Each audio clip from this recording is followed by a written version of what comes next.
is making sure that we don't get bitter through this. Making sure that bitterness is not something that becomes a part of us. Naomi was bitter because she wasn't thinking well.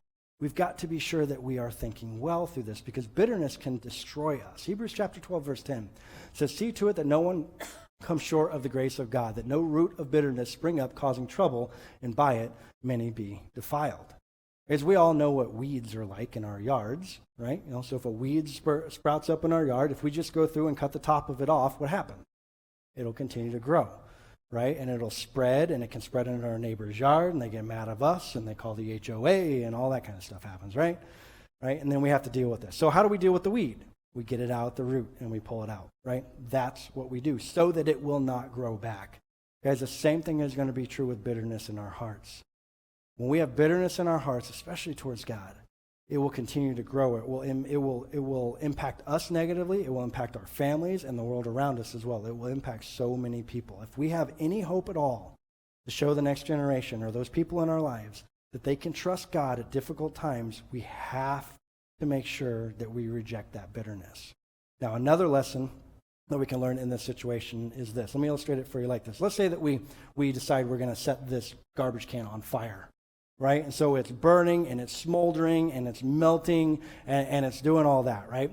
Bad decision, right? Probably not a good thing to do, okay? But we decide, okay, that was a bad decision. The next best choice here is to put the fire out, deal with the mess, maybe replace it with something new, take care of the mistake or the thing that we did wrong there, right? Because there's a similar thing true here for Naomi as well. She didn't answer our first two questions well, okay? Remember, our first two questions was, how will we respond to what has happened? She didn't answer that well. She didn't respond well. The second one was, how will she view what has happened? She didn't view it well. She had the wrong perspective on this. But that doesn't mean that Naomi can't take the opportunity now to fix that and recognize, hey, I didn't do this right the first time. I'm going to go and I'm going to fix this thing. And we'll see here in a little bit what happens with that.